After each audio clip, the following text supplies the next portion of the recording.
शिक्षा और संस्कृति की आवाज जानी पहचानी। आप सुन रहे हैं 91.2 एफएम पर बदलते शहर की धड़कन हेलो हल्द्वानी। और दोस्तों, जैसा कि आप सभी जानते हैं कि आज के दिन रक्षाबंधन है और रक्षाबंधन के ही दिन हम संस्कृत दिवस भी मनाते हैं।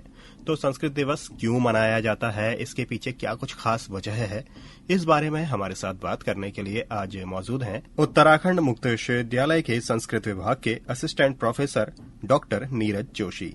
तो डॉक्टर जोशी, आपका बहुत बहुत स्वागत है हेलो हल्द्वानी के स्टूडियो में। जी धन्यवाद। तो डॉक्टर साहब, सबसे पहले तो आपको और हमारे जितने भी श्रोता इस समय रेडियो से जुड़े हैं उन सभी को संस्कृत दिवस की ढेर सारी बधाइयां। और अब हम अपनी बातचीत को शुरू करते हैं। और सबसे पहली बात कि आखिर क्या वजह है कि आज ही के दिन यानी कि रक्षाबंधन के दिन हम लोग संस्कृत दिवस मनाते हैं और इसका क्या महत्व है? जी बिल्कुल, पहले तो आपको भी संस्कृत दिवस की शुभकामना। जैसा कि संस्कृत भाषा या संस्कृत दिवस कहें तो इसका एक संस्कृत भाषा का अपना एक इतिहास रहा है और हमारी जो हिंदू संस्कृति है उस संस्कृति में इनका मंत्रों का उच्चारण ये प्राचीन काल से यानी सैकड़ों वर्षों से जो अनवरत रूप में चला आ रहा है। संस्कृत का जो शाब्दिक अर्थ है वह है संस्कारित करना, अर्थात संस्कारवान बनाना, किसी चीज को परिमार्जित करना या कह सकते हैं कि सुधारना। जिसे हम संस्कृत जो है वह दो शब्दों के मेल से बना हुआ है, एक सम है और दूसरा कृत। यानी सम का अर्थ हुआ कि संपूर्ण है, जो अपने आप में संपूर्ण है, और कृत का अर्थ है यानी किया हुआ। यानी इन दोनों शब्दों से मिलकर जो है संस्कृत की उत्पत्ति होती है। और अगर हम कहें कि प्राचीन काल से यह परंपरा चली आ रही है तो इसमें भी कोई शक नहीं है। क्योंकि जो रक्षाबंधन है, रक्षाबंधन के दिन श्रावण मास की पूर्णमासी होती है और उसी दिन इस दिवस को संस्कृत दिवस के रूप में प्राचीन काल से यह परंपरा चली आ रही है। और इस वर्ष आज 22 अगस्त रविवार को यह सुअवसर पड़ रहा है। और हर वर्ष श्रावण पूर्णिमा के 3 दिन पूर्व और 3 दिन बाद तक जो है संस्कृत सप्ताह मनाया जाता है और प्रदेश में कई जगह तो संस्कृत मास भी मनाया जा रहा है। और संस्कृत दिवस एक परंपरा हो चुकी है और वैदिक साहित्य में इसे श्रावणी के नाम से भी हम जानते हैं। और वैदिक परंपरा के जो अनुयायी हैं वो अनुयायी जो है उपाकर्म, एक कर्म होता है कर्मकांड में, उस कर्मकांड विधि के द्वारा यानी हेमाद्री संकल्प को करने के उपरांत ही यज्ञोपवीत को धारण करते हैं। क्योंकि इस दिन यज्ञोपवीत को धारण भी किया जाता है, जो हम हिंदू संस्कृति में यज्ञोपवीत धारण करते हैं। इसीलिए जो है इसे हम ऋषि पर्व और संस्कृत दिवस के रूप में इसे हम मनाते हैं। और इस दिन जो है जो संस्कृत के प्रति जो अनुराग रखते हैं, जो संस्कृत के प्रति प्रेम रखते हैं, यानी संस्कृत के प्रति जिनके मन में उल्लास है, वो इस पर्व को बड़े ही हर्ष के साथ बनाते हैं। और होता क्या है कि प्रायः जनश्रुति है कि लोग कहते हैं कि एक दिन में कुछ नहीं बदलता, यानी किसी चीज को आप एक दिन में करने से कुछ नहीं बदल सकते हैं। ये बात भी सच है, लेकिन एक दिन में कुछ नहीं किया जाए, इससे बेहतर है कि हम एक दिन जो है कुछ कर लें, कुछ न कुछ तो हमें प्राप्त होगा ही होगा।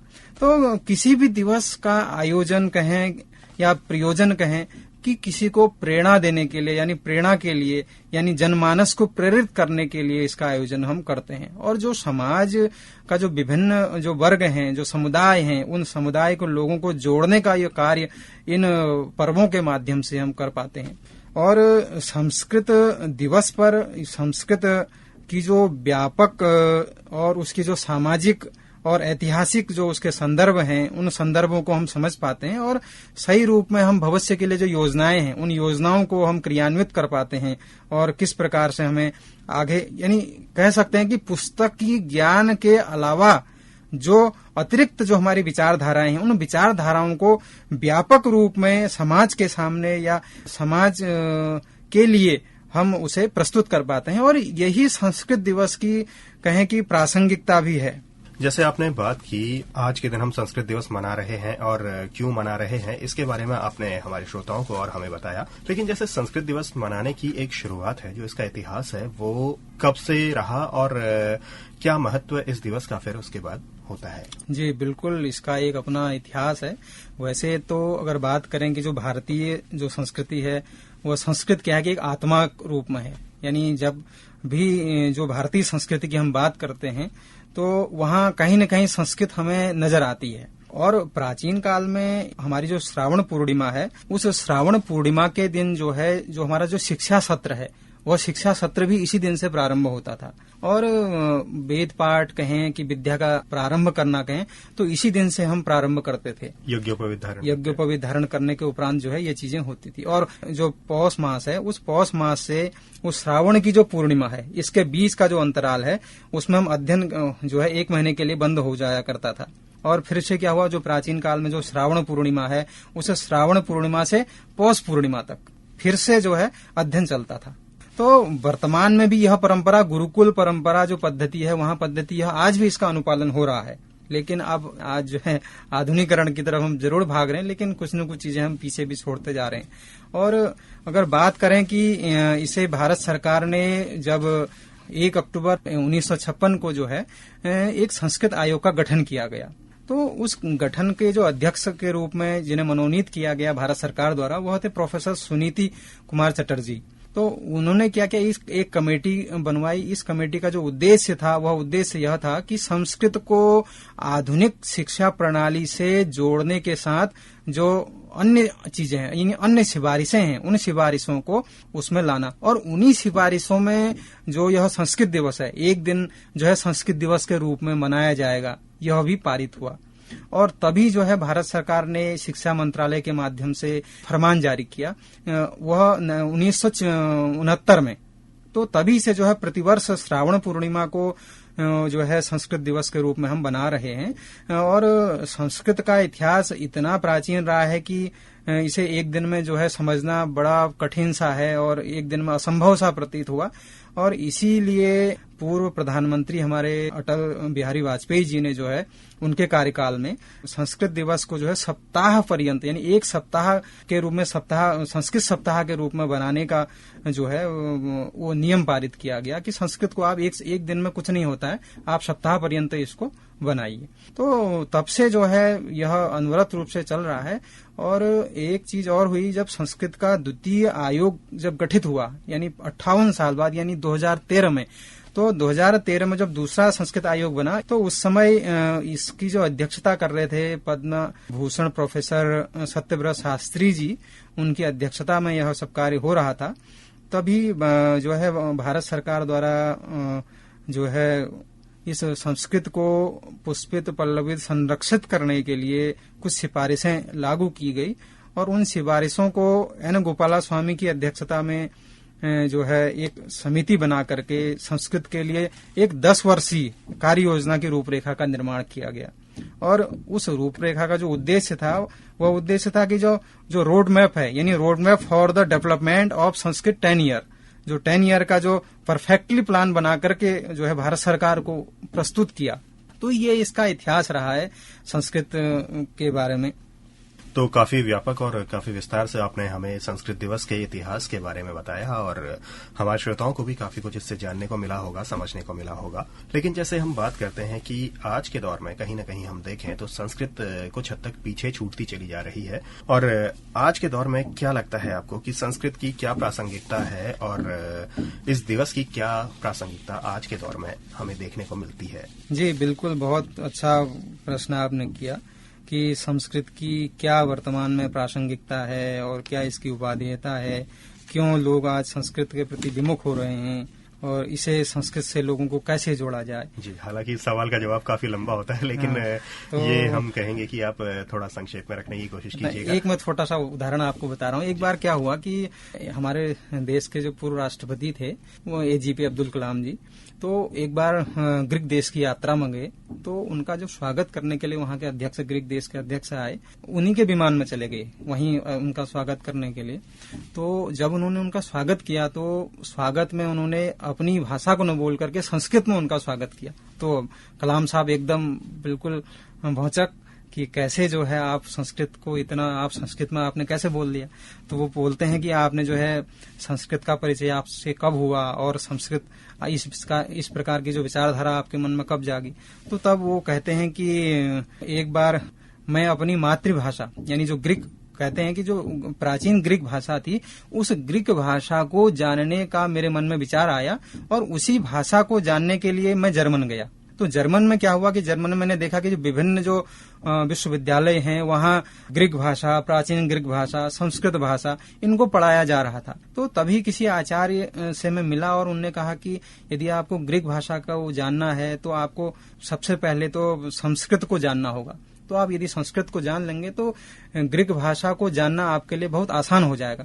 यानी इससे हम अनुमान लगा सकते हैं कि जो संस्कृत है उसकी पहचान विश्व स्तर पर, यानी विश्व स्तर पर संस्कृत की पहचान किस रूप में है। और आज जो है लोगों में इसके प्रति अरुचि दिख रही है, तो उसके पीछे भी कई कारण हैं। आज इस पर एक लंबी वार्ता हो सकती है, लेकिन आज हम दूसरी तरफ बात कर रहे हैं। तो और एक चीज और है, जो नई शिक्षा नीति है अभी हमारी जो NEP 2020 आई है, इसमें संस्कृत के लिए जो शिक्षा नीति है उस शिक्षा नीति में इस दिशा में कई ऐसे टूल और टेक्निक्स वहां पर डाली हुई उन कि कैसे हम संस्कृत को परिमार्जित यानी परिवर्तित करके जनमानस के समक्ष हम ला सकें और एक उज्जवल परिकल्पना संस्कृत के लिए हम कर सकें।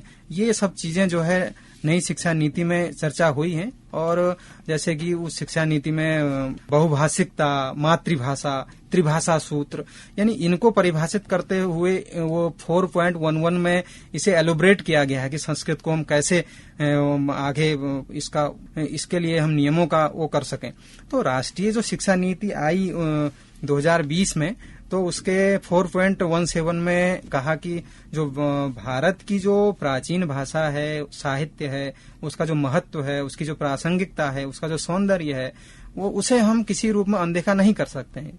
जबकि जो संस्कृत है वह भारत की जो संविधान की 8वीं अनुसूची है, उस 8वीं अनुसूची में एक महत्वपूर्ण भाषा के रूप में वो वर्णित है। उसमें लैटिन और ग्रीक भाषा में जो उपलब्ध जो साहित्य है, उस साहित्य की तुलना में जो प्राचीन हमारा जो साहित्य वो कई गुना अधिक है। और उसमें अगर बात करें वास्तुकला, नाटक, कविता, गणित, दर्शन, राजनीति, चिकित्सा, यानी बहुत कुछ वहाँ संस्कृत ज्ञान प्रणाली के रूप में वह जाना जाता है। तो विभिन्न जो धर्मों के जो लोग हैं उन लोगों के साथ जो है, और जो गैर धार्मिक हैं और उनके द्वारा जो हजारों वर्षों से जो सामाजिक और आर्थिक जो पृष्ठभूमि है, उस पृष्ठभूमि के सभी क्षेत्रों के लोगों द्वारा इसका व्यापक रूप में इसको लिखा जा रहा है, पढ़ा जा रहा है। और संस्कृत दिवस के बारे में एक चीज और है, हमारी जो उत्तराखंड राज्य है, उस उत्तराखंड राज्य की द्वितीय राजभाषा जो है संस्कृत है। ये गौरव का विषय है कि संस्कृत को राज्य के द्वारा इस प्रकार से प्रोत्साहित किया जा रहा है संस्कृत भाषा को संरक्षण के लिए। और उत्तराखंड संस्कृत अकादमी जो है विभिन्न संस्कृत के प्रचार प्रसार के लिए कई सारे ऐसे संकल्पों के लिए दृढ़ निश्चय पूर्वक कार्य कर रही है। और एक संस्कृत भारतीय संस्था है जो संस्कृत को जन जन तक संभाषण के माध्यम से उसका पालन कर रही है। यानी कई सारे संगठन हैं जो संस्कृत के लिए आज भी दृढ़ संकल्पित होकर कार्य कर रहे हैं। और विभिन्न विश्वविद्यालयों में, महाविद्यालयों में और पाठशालाओं में संस्कृत का संरक्षण हो रहा है, ऐसा नहीं है। विभिन्न संगोष्ठियां हो रही हैं, कविताएं हो रही हैं, बहुत सारे ऐसे कार्यक्रम हो रहे हैं जहां संस्कृत आज भी पुष्पित और पल्लवित हो रहा है। और वर्तमान अगर बात जो संस्कृत क्या है कि संस्कृतस्य संस्कारस्य भाषा वर्तते, संस्कृत हमारी एक संस्कार की भाषा है। और संस्कार हमारे तभी हमारे अंदर आ सकते हैं जब हम संस्कृत के नजदीक होंगे, और बहुत नजदीक होंगे, तभी हम संस्कारित हो सकते हैं। और भारत की जो प्रतिष्ठा है वह प्रतिष्ठा भी भारतस्य प्रतिष्ठेद्वे संस्कृति संस्कृतस्तथा, यानी भारत की जो प्रतिष्ठा है वह भी संस्कृति से और संस्कृत से ही भारत की प्रतिष्ठा सदैव से रही है। और संस्कृत भाषा का जो सीधा संबंध है हमारी संस्कृति से है। और भाषा कोई भी हो, भाषा जो है हमेशा स्वतंत्र होती है, उसकी एक स्वतंत्र विचारधाराएं होती हैं। वह स्वतंत्र विचारधारा होने से ही भाषा जो है एक कहें कि वो शीर्षस्थ होती है। और संस्कृत में तो कई सारी ऐसी परंपराएं हैं, कई ऐसी विचारधाराएं हैं, कई ऐसे ऋषि हैं जिन्होंने इस अनंत ज्ञान शक्ति को हमें दर्शन कराया है। और उसका लाभ जो है समस्त विश्व इस समय ले रहा है और उसके दृष्टिकोण को, उसकी वैज्ञानिकता को समझ रहा है। और आधुनिक जो तकनीकी है उस तकनीकी से हम संस्कृत से जुड़कर, संस्कृत वैज्ञानिक भाषा है, उससे यदि हम जुड़ते हैं उसमें संस्कृत। और एक चीज और है, नासा इस समय जो है संस्कृत पर बहुत सारा कार्य कर रहा है। और वर्तमान समय में यदि संस्कृत की प्रासंगिकता के रूप में देखते हैं कि छात्र किस रूप में इसको ले रहा है, हमारे देश में इस समय लगभग संस्कृत की ही यदि पांडुलिपियों के बारे में बात करूं, 45 लाख से भी अधिक पांडुलिपियां जो है संस्कृत में उपलब्ध हैं, जिन पर कार्य होना है और कार्य चल रहा है, और कई सारी पांडुलिपियां ऐसी हैं जिनका पता ही नहीं है। और इसी प्रकार 120 जो हमारे 120 से भी अधिक विश्वविद्यालयों में इस समय संस्कृत पर अध्ययन अध्यापन कार्य चल रहा है, और 17 से अधिक ऐसे विश्वविद्यालय हैं जो पारंपरिक विश्वविद्यालय, जहां केवल संस्कृत ज्योतिष, कर्मकांड, वेद, पुराण, इतिहास, यानी परंपरागत जो हमारी जो संस्कृत धारा है उस धारा का निरंतर रूप में वह प्रवाहमान है। और 1000 से अधिक पाठशालाएं हैं जहां पर संस्कृत जो है उन पाठशालाओं में संरक्षित हो रही है, वहां बच्चा पढ़ रहा है। और संपूर्ण भारतवर्ष में यदि देखते हैं तो लगभग 15 लाख से भी अधिक जो है छात्र इस समय संस्कृत का अध्ययन अध्यापन सुचारू रूप से कर रहा है। तो इससे हम संस्कृत की जो प्रासंगिकता है, उसकी जो आवश्यकता है, उसको हम समझ सकते हैं और मान सकते हैं कि संस्कृत इस समय जो है महनीय रूप में जनमानस में, यानी हमारे अंतः से बाह्य सभी रूपों में वह विद्यमान है। और हमारे साहित्य में भी कई सारे ऐसे उदाहरण हैं, देखते हैं कि जो विश्व है उस विश्व की जो यानी सभी भाषाओं की हम जननी संस्कृत को कहते हैं।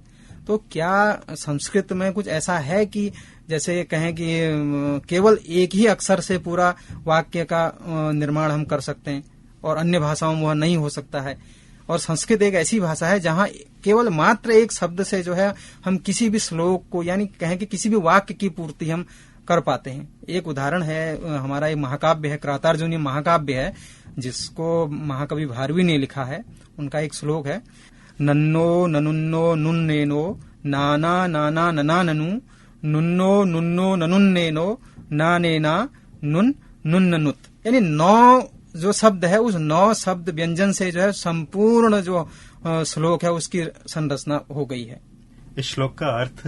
जी बिल्कुल। इस श्लोक का अर्थ अगर हम देखते हैं तो यह क्या है कि जो मनुष्य है उस मनुष्य को युद्ध में अपने जो दुर्बल, यानी कहने का तात्पर्य है युद्ध स्थल पर कोई दुर्बल व्यक्ति है, वह दुर्बल व्यक्ति यदि मनुष्य के हाथों घायल हुआ है तो वह जो है सच्चा मनुष्य नहीं है।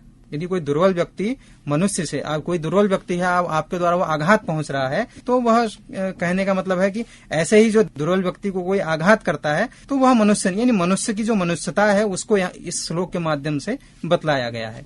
इतना ही नहीं है, हम कह सकते हैं कि जो संस्कृत है वह पूरी दुनिया की जो सभी भाषाएं, उन भाषाओं की जो है जननी होने के पीछे इसी तरह के जो खूबसूरत तर्क जो है संस्कृत में विद्यमान है। और यह विश्व की अकेली एक भाषा है जिसमें अभिधान और जो सार्थकता है वो सार्थकता हमें दिखने को मिलती है, हम देख पाते हैं। अर्थात अमुक वस्तु की संज्ञा ये है और इसका नाम ये है। और प्रायः क्या होता है कि सभी शब्दों को संस्कृत में जैसे एक संस्कार है कि विश्व का नाम संस्कार है, संसार है, तो उसका अर्थ यानी संसार कहा तो उसके पीछे भी एक रहस्य है। यानी कह सकते हैं कि संसरतीति संसारः, यानी गच्छतीति जगतः, यानी जो पीछे पीछे चलता है। आकर्षयतीति कृष्णः, रमन्ते योगिनः यस्मिन् स रामः, यानी इस प्रकार की जो चीजें हैं वह संस्कृत में है। अगर प्रासंगिकता के बारे में बात करते हैं तो भारतीय जो हमारी जो संस्कृत है, जो भारतीय संस्कृति है, उस भारतीय संस्कृत की जो प्राण रूपा संस्कृत है उसे हम देखते हैं कि जो वैदिक हमारी जो संस्कृति है, वैदिक वाङ्मय है, महाभारत है, रामायण है, स्मृतियां हैं, ज्योतिष है, यानी कई रूपों में हम उसे वहां पाते हैं। और भारतीय जो सभ्यता है, भारतीय जो संस्कृति है, उस भारतीय संस्कृति, उस भारतीय धरोहर की रक्षा करने में जो पूर्णतः जो संस्कृत है वह सहायक है।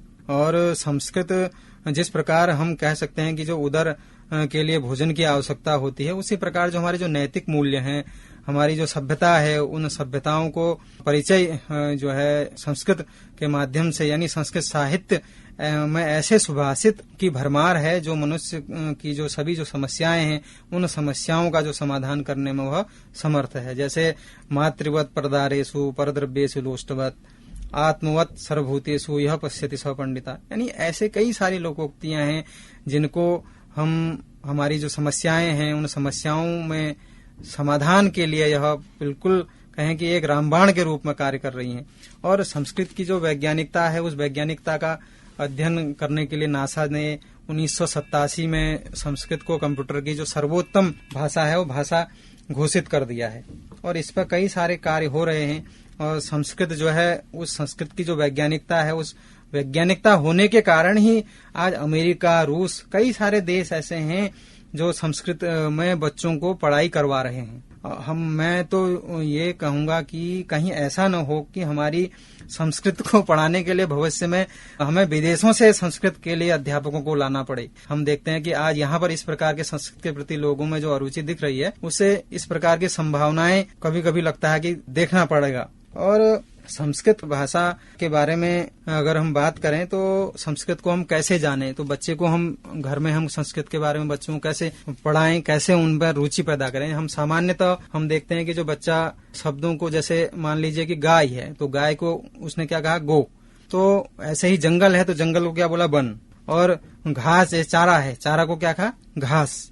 तो ऐसे आदि आदि शब्द हैं, तो ये हमारे दैनिक हैं।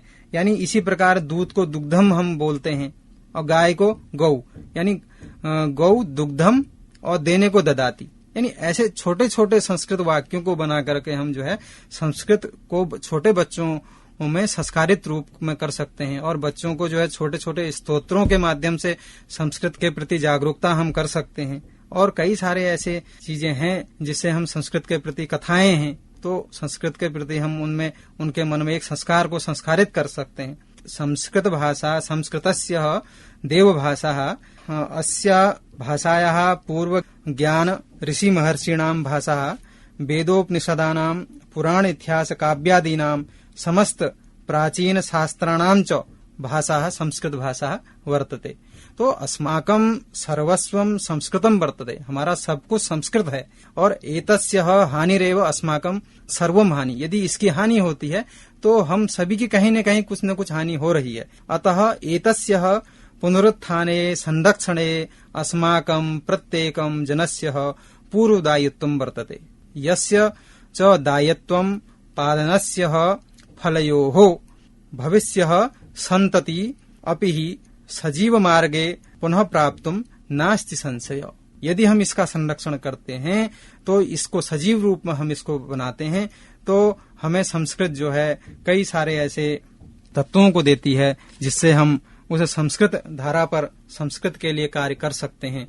अभी हमने बात की संस्कृत की प्रासंगिकता की और इसके साथ ही आपने नई शिक्षा नीति को इसमें साथ में जोड़ दिया है। तो अब बात करते हैं कि जैसे उत्तराखंड मुक्त विश्वविद्यालय मुक्त और दूरस्थ शिक्षा प्रणाली का एक विश्वविद्यालय है, इस विश्वविद्यालय में भी संस्कृत भाषा का पाठ्यक्रम चलता है। तो यहाँ के जो विद्यार्थी हैं इस पाठ्यक्रम से जो जुड़े हैं संस्कृत पाठ्यक्रम से, उनके लिए भविष्य में क्या संभावनाएं हो सकती हैं और उनके लिए इसका क्या महत्व रहता है? जी बिल्कुल, ये तो बहुत जरूरी था क्योंकि हमारी जो संस्कृति है उस संस्कृति को संरक्षण करने के लिए हमारी उत्तराखंड सरकार ने एक ऐसा माध्यम दिया हमें, हमारे प्रदेश को, कि होता क्या है कि एक हमारे पर्वतीय अंचल में कहें कि जो दूरस्थ जो हैं कई प्रकार की समस्याएं लोगों में पढ़ाई को लेकर होती हैं। कई लोग जो है पढ़ाई कर नहीं पाते हैं और कई लोगों की पढ़ाई छूट जाती है और कई लोग पढ़ना तो चाहते हैं लेकिन उन्हें एक प्लेटफॉर्म नहीं मिल पाता है।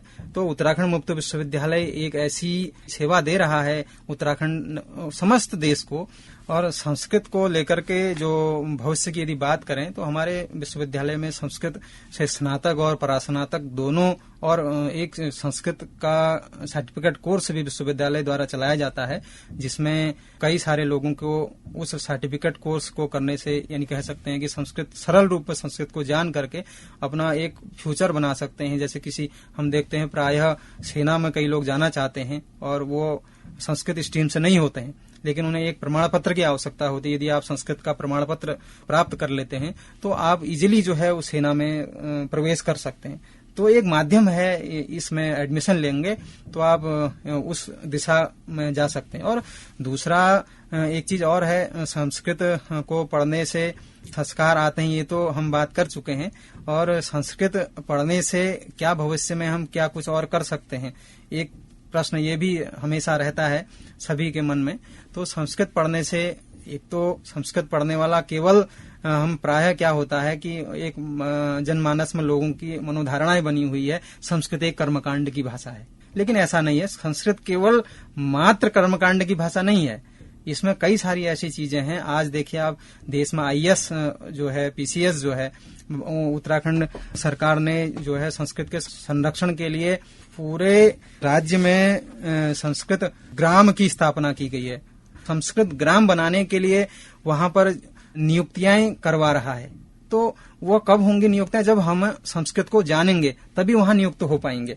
जब यदि हमें संस्कृत का जानकारी नहीं होगी, और आज संस्कृत देखते हैं प्रदेश स्तर पर संस्कृत के विभिन्न पटलों को हम विश्वविद्यालय में या फिर ऑफिस में देखते हैं, तो संस्कृत में भी हमें नाम पट्टियां मिलती हैं।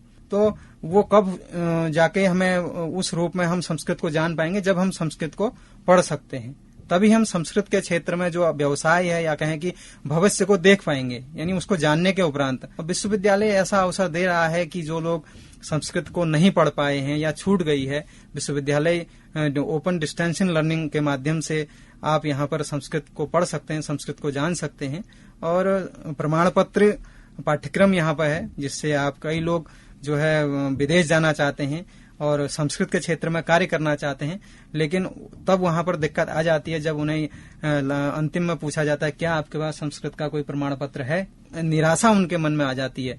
यदि आप कहीं बाहर जाना चाहते हैं और संस्कृत के क्षेत्र में कोई कार्य करना चाहते हैं, तो उसके लिए आपको प्रमाण पत्र, विश्वविद्यालय में ऐसे प्रमाण पत्र चलाए जा रहे हैं जिसके माध्यम से आप उसे एडमिशन लेकर के कई सारे भविष्य में रोजगार परक अवसरों को आप प्राप्त कर सकते हैं। जय तु संस्कृतम, जय तु भारतम। अभी आप सुन रहे थे डॉक्टर नीरज जोशी को, जो कि उत्तराखंड मुक्त विश्वविद्यालय के संस्कृत विभाग से हैं, और इन्होंने हमें बताया कि आज के दिन हम क्यों संस्कृत दिवस मना रहे हैं और संस्कृत का आज के दौर में क्या कुछ उसकी प्रासंगिकता है। तो डॉक्टर जोशी, आपका बहुत बहुत धन्यवाद हमसे और हमारे श्रोताओं से इतनी बातें करने के लिए और इतनी सारी जानकारी देने के लिए। जी बिल्कुल, बहुत बहुत आपका भी बहुत बहुत धन्यवाद आज के इस प्रसंग पर चर्चा करने के लिए। दोस्तों, इसी के साथ हमारा ये कार्यक्रम यहीं पर खत्म होता है और अब अपने दोस्त अनिल को भी दीजिए इजाजत। फिर आपसे मुलाकात होगी। नमस्कार।